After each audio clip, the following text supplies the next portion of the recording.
السلام عليكم ورحمة الله. الحمد لله رب العالمين وبه نستعين على أمور الدنيا والدين والصلاة والسلام على أشرف الأنبياء والمرسلين وعلى آله وصحبه أجمعين أما بعد. Tuan-tuan dan puan-puan, muslimin, muslimat, mukminin, mukminat yang dirahmati oleh Allah Subhanahu wa taala, kita bersyukur kepada Allah kerana hari ini kita dapat sambung balik kelas ataupun kuliah pengajian kita, yang mana kita memilih ayat-ayat pilihan daripada surah-surah pilihan. Kemudian kita mentadabbur, yakni kita merenung dan mengambil pengajaran dan ibrah daripada ayat yang kita baca. Tuan-tuan dan puan-puan, muslimin muslimat yang dirahmati oleh Allah Subhanahu wa taala, pada pagi ini kita memilih ayat 32 daripada surah Fatir. Ayat 32 daripada surah Fatir. Okey? Surah Fatir ni, Fatir maksudnya Khaliq, pencipta. Surah Fatir ni maksudnya pencipta. Surah ini kita tengok sedikit maklumat am berkaitan dengan surah ini. Kita berkenalan dengan surah ini. Surah ini termasuk daripada surah Makkiyah, surah yang diturunkan sebelum hijrah. Jadi kalau kita sebut surah Makkiyah ataupun surah Mekah, ayat-ayat Mekah bermaksud diturunkan sebelum hijratul Rasul, sebelum peristiwa Nabi berhijrah, disebut surah-surah Mekah. Kalau turun lepas pindah, lepas berhijrah, namanya surah-surah Madaniyah ataupun surah-surah Madinah. Ini saja kita flashback ataupun refresh balik, kan? Okey, keseluruhan ayat surah ini kita pilih ayat 32, satu ayat je. Tapi keseluruhan ayat ini 45. Maksudnya tak banyaklah. 45 ayat. Terletak pada juzuk yang ke-22. Terletak pada juzuk yang ke-22. Maksudnya juzuk yang hujung lah. Kita dah berapa juzuk? Sebulan tak mengaji ni, dah lupa. Kan? Sebulan PKP ada 32, kan? Ada 32 juzuk. Betul? Tuan-tuan khilaf ni? 30. Tak ada siapa bantah pun. Kita ada 30 juzuk. Surah ini terletak pada juzuk yang ke-22. Dari sudut susunan surah, kita ada 114. Surah ini terletak ataupun duduk pada surah yang ke-35. Yang pertama An-Nas, yang kedua Al-Baqarah, dan berikutnya yang ke-35 itu surah Fatir. Okey, itu kita panggil maklumat am lah. Juzuk yang ke-22, surah yang ke-35, ada 45 ayat. Surah Makkiyah. Kebiasaannya surah-surah ni, maklumat ni penting. Dia panggil macam kita punya identity card lah. Kita nak kenal surah itu. Surah Fatir ini juga merupakan salah satu daripada 5 surah di dalam Al-Quran. Ada 5 aja, dan Fatir ni termasuk salah satu surah yang dimulakan dengan Alhamdulillah. Ada 5 surah dalam 114 tu, 30 juzuk tu ada 5 surah yang Allah start, Allah mulakan dengan Alhamdulillah, tahmid. Salah satunya Fatir, dan dia yang kelima lah. Lain apa dia? Al-Fatihah. Alhamdulillahi Rabbil Alamin. Al-Fatihah nombor 1. Kemudian disebut oleh para ulama Al-An'am. Al-An'am juga kalau kita tengok dia mula dengan Alhamdulillah.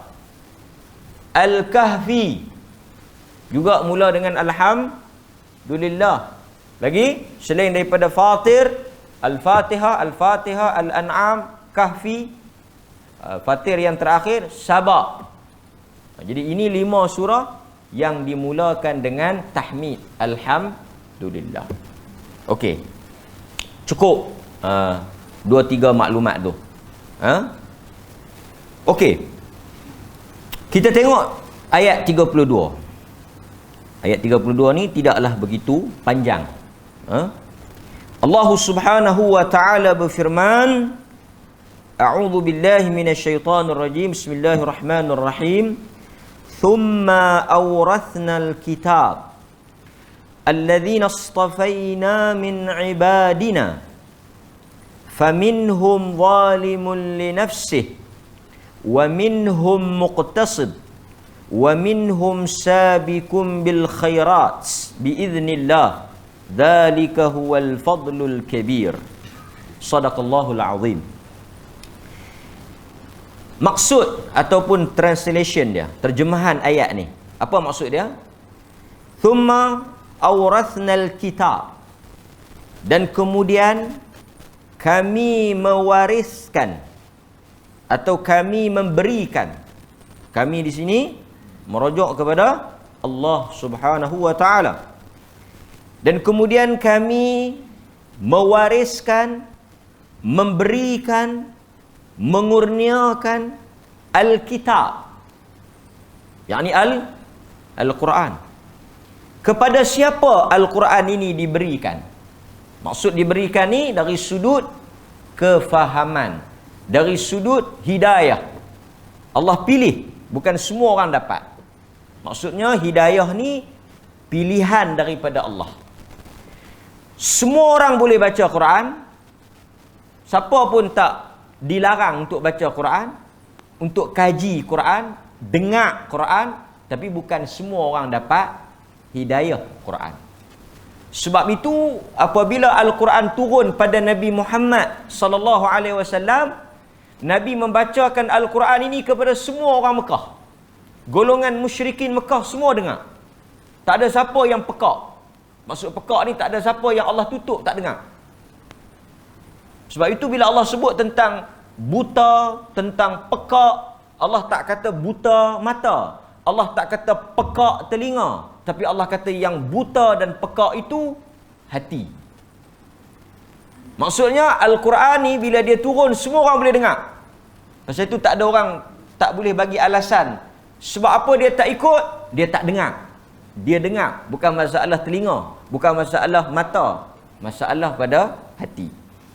Jadi orang yang dengar, sebab itu ada baru ni masuk di berita di Amerika kalau tak silap saya, mereka baca Al-Quran pada daging lembu. Al-Quran itu dibacakan pada daging lembu dan akhirnya menghasilkan lembu, bukan baca Quran, memperdengarkan lagu. Tapi sebelum tu kita dah dengar tentang adanya pihak-pihak tertentu yang memperdengarkan bacaan Al-Quran ni kepada lembu. Soalannya apa dia? Perbuatan ni tak betul lah. Kerana Al-Quran itu bukan turun untuk lembu. Ini poin paling besar. Kan? Sebab tu kita tengok Al-Quran dijadikan sebagai, ini apa ni? Ini dijadikan sebagai tunggangan. Nampak? Al-Quran itu hudal linnas, hudal lil muttaqin, bukan untuk lembu. Ini satu kecelaruan.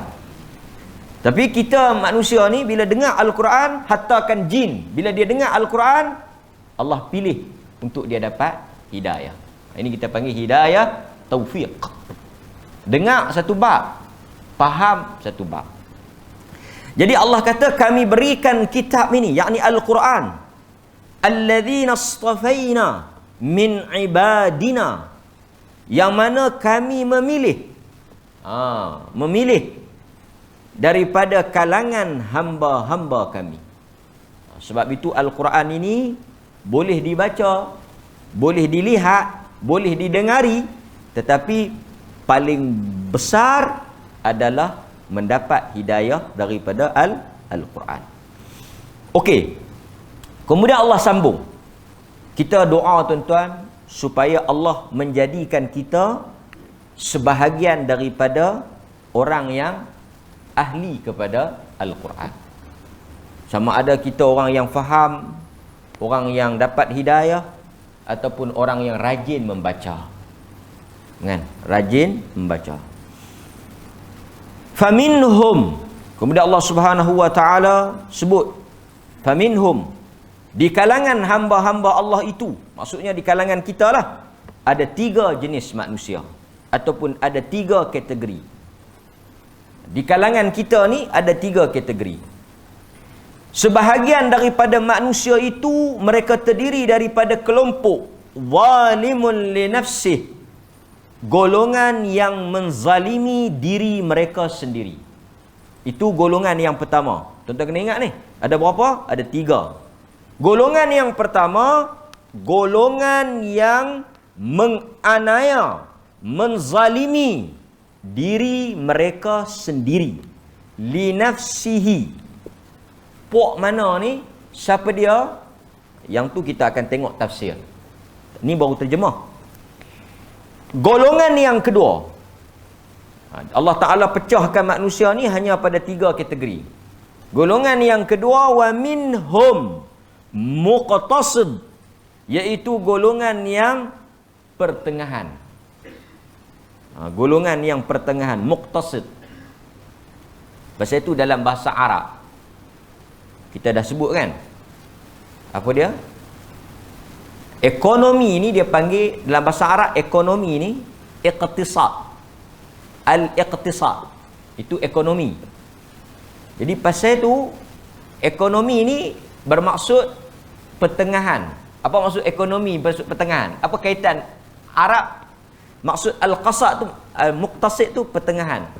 Ekonomi disebut al-iqtisad kerana ekonomi ni dia antara 2. Pertengahan lah, duduk tengah-tengah. Tidak terlalu boros dan tidak terlalu apa? Lawan pada boros. Pemurah. Maksudnya kalau kita ada duit, orang yang ekonomi ni dia taklah bakhil sangat dan dia taklah belanja sangat. Itu maksud ekonomi. Dia tak pasal hang makan pun roti canai order setengah, ekonomi. Itu kedekut. Itu bakhil. Kan? Itu bukan ekonomi, itu kedekut. Bagi ni makan. Kalau masjid jamu makan. Kalau masjid tak jamu aku puasa. Ekonomi. Dan itu hang kedekut. Kan kedekut. Ekonomi ni dia makan tapi tak membazir. Dan dia tak terlalu berkira. Selamatlah. Jadi ini golongan yang muqtasid. Golongan yang pertengahan. Siapa dia pula golongan ni? Nanti kita akan tengok. Wa minhum sabiqun bil khairat.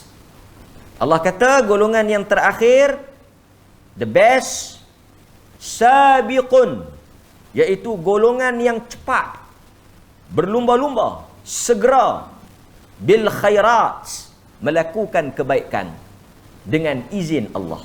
Jadi kita ada 3. Yang menzalimi, menganiaya diri sendiri, orang yang berada pada pertengahan, bersikap pertengahan, muqtasid, dan orang yang cepat, bersegera dengan melakukan kebaikan. Tapi kita tak faham. Pasal itu kita nak tengok tafsir. Siapa dia yang percepat, siapa dia yang tengah, siapa dia yang teruk. Kita akan tengok lagi. Dzalika huwal fadlul kabir, itulah kurniaan Allah Subhanahu wa taala. Okey. Sekarang kita tengok apa yang disebut oleh ulama berhubung dengan tafsir ayat ini. Okey. Yaqulu ta'ala thumma ja'alna al-qa'imina bil kitabil 'azim al-musaddiq lima bayna yadayhi min al-kutubil ladzi nastafaina min ibadina wa hum hadhihi al-ummah. Jadi kata para ulama, Allah Subhanahu wa taala telah memilih dan menjadikan umat ini, yakni umat Nabi sallallahu alaihi wasallam, sebagai umat yang dipilih untuk menerima Al-Quran, yang mana Al-Quran ini adalah kitab yang membenarkan kitab-kitab sebelum daripada ini. Jadi ini satu kelebihan, satu keistimewaan kepada umat Nabi Muhammad ini. Al-Quran diturunkan kepada kita. Sebab lepas daripada Al-Quran, dia tak ada kitab lain lah. Al-Quran ni bila dia turun, kitab-kitab yang lain terbatal. Kita beriman. Sebab tu tuan-tuan kena bagi jelas. Ada orang dia kalut, dia sibuk, dia kata ada tu Bible yang betul tu, Bible yang asal tu, the original tu, dekat Vatican City. Yang tu yang asal ya. Tak kira lah asal ke, cetak rompak ke, original ke, spicy ke, apa ke. Bila turun saja Al-Quran, yang lain tu semua dah tak pakai. Beriman bermaksud memang ada diturunkan. Kita beriman, kita percaya memang ada Taurat, ada Injil, memang ada. Memang Allah Ta'ala turunkan, memang daripada Allah. Tapi bila saja turun Quran, yang lain tu tak pakai. Sebab itu tuan-tuan, saya selalu juga sebut, bukan tak bagus, bukan tak elok, bukan tak baiklah untuk kita nak pergi kaji Bible, ataupun kita nak baca Bible. Baguslah, pergilah baca. Tetapi kita mesti ada keutamaan. Sebab itu comparative religion, perbandingan agama ni baguslah. Nak tengok Hindu, nak tengok Buddha, nak tengok Kristian, nak tengok Yahudi, nak tengok agama-agama, baguslah duk kaji perbandingan ni. Tetapi itu bukan tujuan utama, bukan fokus utama. Dalam Islam, perkara yang paling penting belajar akidah Islam yang sahih, yang betul daripada Nabi. Perkukuhkan yang tu, cukup. Kemudian kalau ada masa, ada ruang, kita pergilah buat perbandingan. Nampak tuan-tuan? Ini kadang-kadang hafal beda lebih pada hafal Quran pula. Nampak? Kita ada zakir naik seorang dua, yang lain tu tuan dengar ke ujung sudahlah. Nampak? Okey. Tafsir tak mau mari dengar, akidah tak mau mari dengar, tapi kelas perbandingan agama kalut nak pergi dengar. Silap hari bulan dengar, mai dengar pi, oi dia tak betul juga. Jahanam, nampak? Okey. Balik kepada tajuk kita ni. Thumma qassamahum ila thalathati anwa'. Kemudian Allah Taala membahagikan kepada 3 golongan.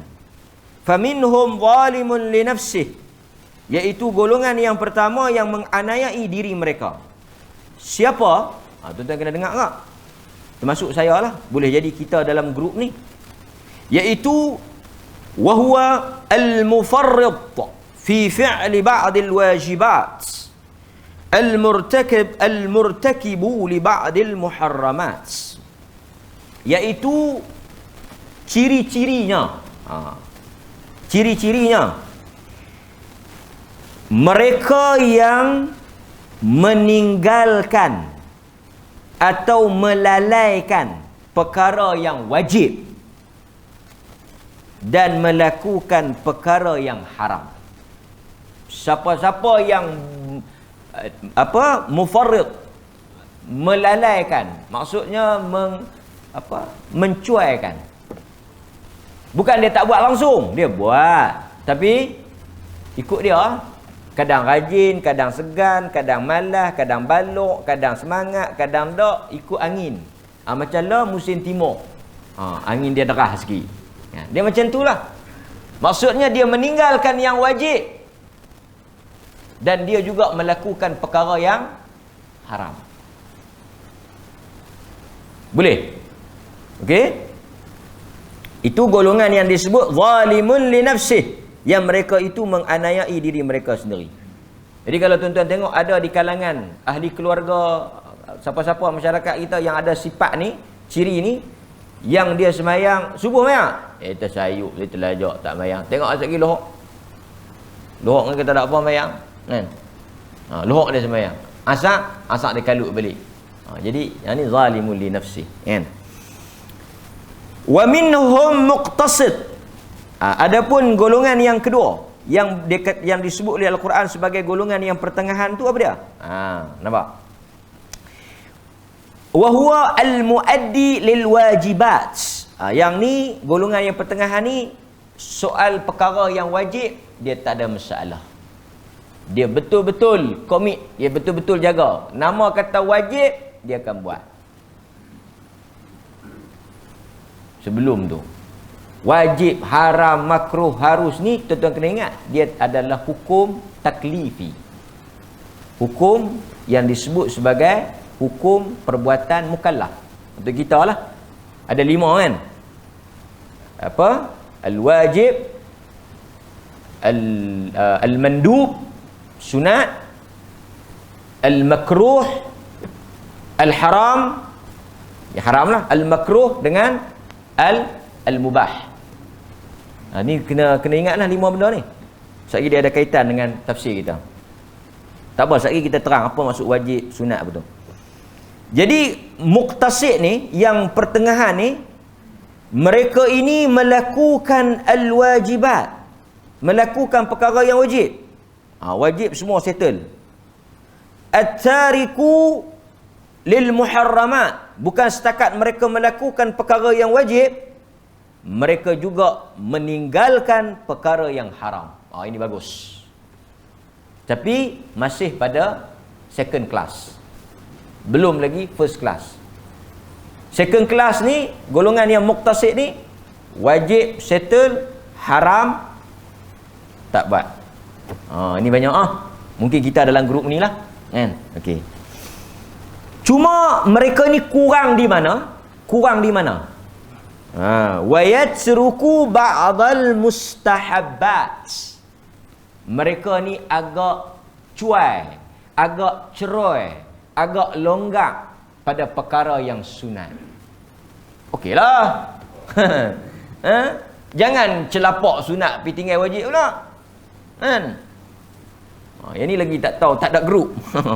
Tak ada grup.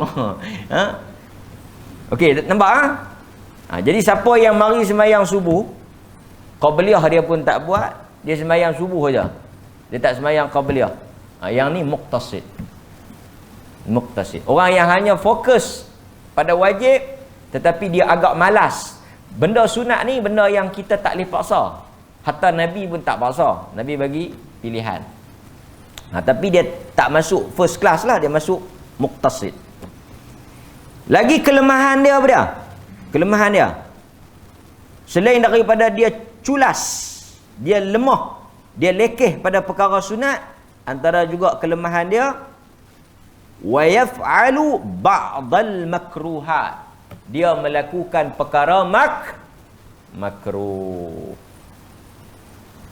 Nampak? Wajib okey, haram okey, fail sunat, makruh fail. Dia berdosa. Kalau dari sudut dosa, dia dosa tak? Berdosa tak? Tak. Pasal apa nak berdosa? Wajib dia buat. Yang berdosanya kalau tinggal wajib. Buat haram, haram dia tak buat. Kan, muqtasid. Cuma dia tidak the best kerana dia tak buat yang sunat. Macam hadis Badui kita baca kan. Okey. Tetapi yang terbaiknya yang Al-Quran sebut, golongan yang terakhir ni sabiqun bil khairat, iaitu mereka yang segera melakukan kebaikan. Siapa dia ni? Kita tengok. Wa huwa al-fa'ilu lil wajibat wal mustahabbat, yang melakukan apa sahaja yang wajib dan juga yang sunat, mustahab. mandu, wajib buat, perkara sunat buat. At-tariku lil muharramat, meninggalkan yang haram. Bukan setakat haram, makruh pun tinggal. Kita makruh lagi nak buat. Dia pergi tanya ustaz, makruh ke haram? Makruh. Alhamdulillah. Awak, maksudnya masih boleh buat. Cuma dibenci. Tapi sabiqun bil khairat, the first, apa dia ni, golongan ni, grup ni, dia tak buat yang haram, dia tak buat yang makruh. Bukan setakat itu. Wa ba'dil mubahat, perkara yang mubah pun sesetengahnya dia tak buat. Okey tuan-tuan, lah ni senang kita nak bagi terang sikit kita punya tafsir ni. Kita kena faham 5 ni. Kita kena faham 5 ni. Kalau kita tengok 5 ni dibincangkan dalam, ada dalam usul fiqh dan ada juga dalam hukum fiqh tu sendiri. Okey. Sekarang kita tengok kita ambil wajib. Ni bukan benda besar, bukan benda berat, bukan benda payah, benda yang tuan-tuan duk faham dah. Wajib, ambil wajib dulu. Wajib apa maksud wajib? Dituntut kita buat. Diberi pahala kepada orang yang buat. Diazab dan diberi dosa kepada orang yang tak buat. Golongan mana yang out ni? Golongan yang zalimun li nafsih tadi. Okey. Tu wajib. Apa maksud mandub? Mustahab, sunat. Yang kita sebut sunat. Sunat ni dituntut buat. Dia sama macam wajib. Pasal itu hukum manusia ni, kita ada 3 hukum. Apa, tiga pembahagian. Ni berat sikitlah subuh-subuh ni. Satu, perintah yang berbentuk tuntutan. Satu, perintah yang berbentuk larangan. Satu lagi, perintah yang berbentuk pilihan. Yang Tuhan suruh, ada yang dia suruh wajib, ada juga yang dia suruh apa dia? Sunat. Tapi dua-dua tu dia suruh, betul tak? Betul nampak tak ni? Ada benda dia larang. Tapi larang tu ada yang larang keras. Yang ni nama dia haram. Ada yang dia larang tapi tak keras. Dia suruh tinggal. Tapi kalau buat tak berdosa. Yang ni nama dia makruh. Satu lagi kita boleh pilih. Dia panggil takhir. Kita boleh pilih. Nak buat pun tak apa, tak buat pun tak apa. Yang ni dia panggil mubah. Contoh mubah apa? Makan tu mubah. Tidur mubah. Maksudnya kita boleh tidur, boleh tak tidur. Boleh makan, boleh tak makan. Dia tak, abang berdosa hari ni. Awak, abang tak makan ni? Oh, dah. Nampak? Jadi maksudnya orang yang sabiqun bil khairat ni, benda wajib dia akan buat. Benda sunat dia buat. Walaupun sunat tu kalau dia tak buat tak berdosa, tapi dia rasa apa? Dia rasa benda tu ganggu dia. Oh, ini hebatlah. Setengah kita bila dengar ustaz kata yang ni benda sunat. Oh. Okey. Maksud apa? Maksudnya kalau kita tak buat pun tak apa. Dia pergi ke arah tak buat. Walhal sunat tu asalnya dituntut buat. Pasal tu orang kita bila dia tak buat benda sunat, dia tak rasa apa. Maksudnya dia muktasid lah. Siapa yang bila dia tak ada gairah nak buat benda sunat, dia masih di peringkat muktasid. Dia dah tak apalah muktasid pun. Janji tak berdosa. Ini memang pemikiran orang biasa lah. Ini pemikiran orang biasa. Pemikiran orang-orang para wali ni, dia sakan lah. Dia tinggal semayang sunat tu, dia rasa bersalah macam tinggal benda. Ada cerita, tapi ini cerita lah, bukan kata kena buat. Satu orang daripada kalangan tabi'in lah. Satu, maksudnya cerita salah. Tuan-tuan, okey. Semayang di masjid ni wajib ke sunat? Kita ambil pandangan dalam mazhab Syafi'i, dia kata maksud kalau tuan-tuan tak main semayang di masjid, berdosa tak? Tak berdosa, pasal dia dalam riwayat ni ada seorang imam yang dia terlepas semayang di masjid di atas sebab Mungkin dia tertidur ke dia tak main. Dia rasa bersalah. Tuan-tuan rasa bersalah tak bila tak boleh main-main masjid? Rasa tak apa nak ni lah, rasa tak puas atau tak seronok. Dia macam nak apa? Ijtihad dia lah. Dia macam nak tebus kesalahan dia tu, rasa tak seronok tu, dia telah ulang sembahyang tu sebanyak 27 kali. Pernah tak tuan-tuan rasa bila mangkit-mangkit terlajar ataupun sedap-sedap Allah terlepas, tuan-tuan rasa menyesal, tak lalu makan tu hari tu. Bini kita bersepah tak makan. Aku tak lalu hari ni, aku tak boleh pergi masjid. Kau tak rasa apa? Lalu siapa tu juga. Tak apalah kan. Okey. Jadi, okey. Nampak?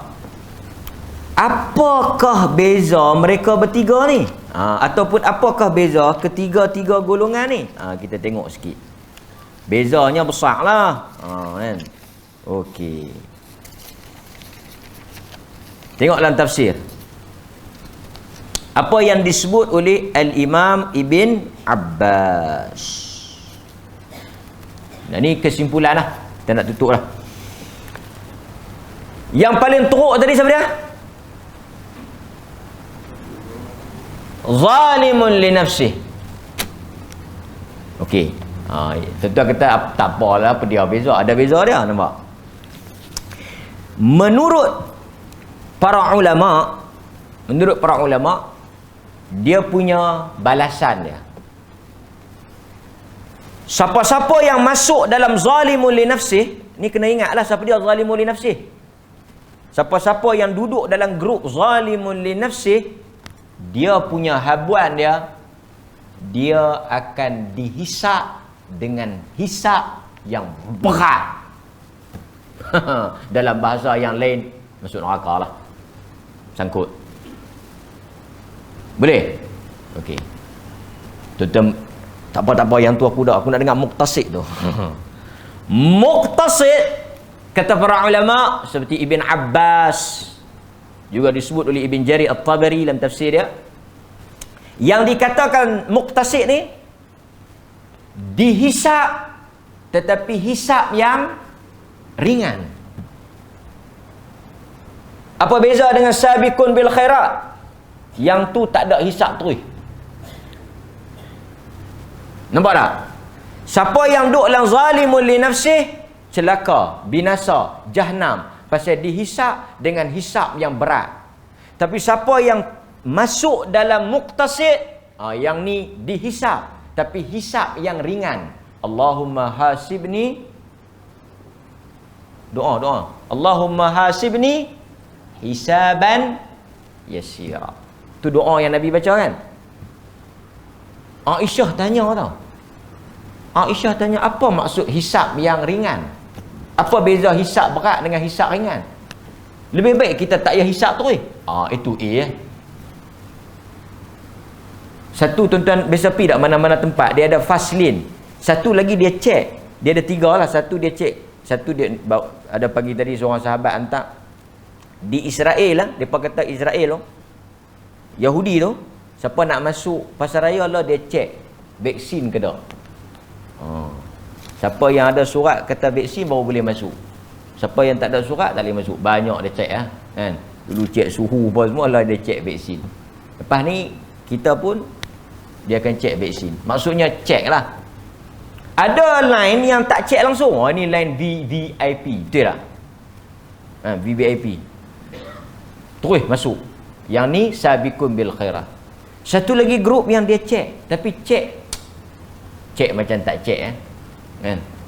Tengok tu. Ini dia panggil hisap yang mudah. Aisyah tanya dekat Nabi, apa maksud hisap yang mudah? Tuan-tuan kena ingat. Dan tuan-tuan duk doa tu masuk hisap yang mudah. Hisap yang mudah ni, ini yang Nabi bagi tahu.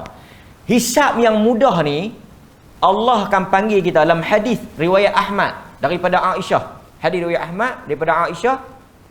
Hisap yang mudah tu, Allah akan panggil kita mai menghadap dia. Allah akan tunjuk semua amalan kita, tetapi Allah ampun. Itu maksud hisap yang mudah. Dalam hadis Bukhari, Allah Ta'ala panggil kita dengan dia saja berduaan, Allah bentang dosa-dosa kita, Lepas tu Allah kata last sekali, macam mana di dunia dahulu aku tutup, la di akhirat hang jangan risau, jangan takut, aku dah ampun. Maksudnya cek juga, tapi last sekali dia delete all.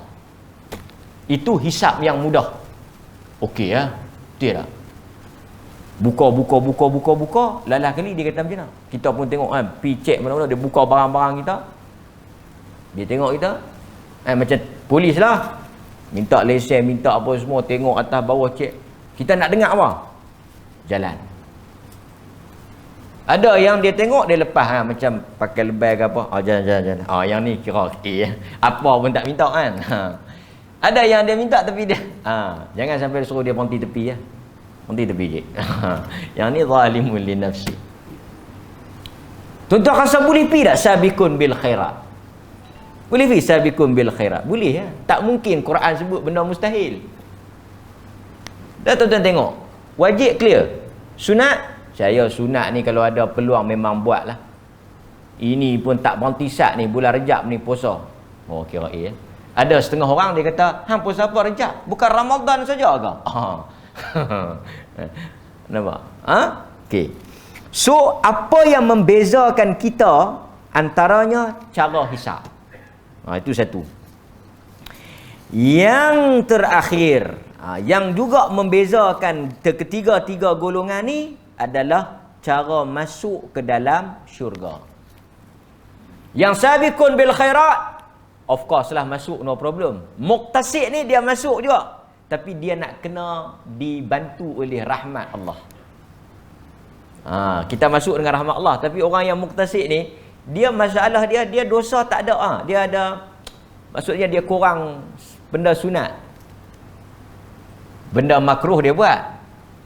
So dia taklah teruk sangat, tapi Allah Ta'ala kasih dia masuk. Yang sangkut nanti ni yang zalimul li nafsih, tapi oleh kerana dia umat Muhammad, Nabi akan bantu dia dengan syafaat. Ni yang maksud syafaati li akabir min ummati. Aku taruh syafaat aku untuk pelepah orang yang buat dosa besar daripada umat aku. Esok umat aku yang bangkit ada dosa besar, aku akan pelepah dia untuk masuk. Guna syafaat aku. Sebab itu ada yang faham kata zalimul li nafsih itu siapa dia? Orang yang tak syirik tapi segala makneka yang lain dia habis dia buat. Maksud faham tak? Apa yang dia tak buat syirik je, tapi dosa lain semua dia buat. Itu maksud zalimul li nafsih.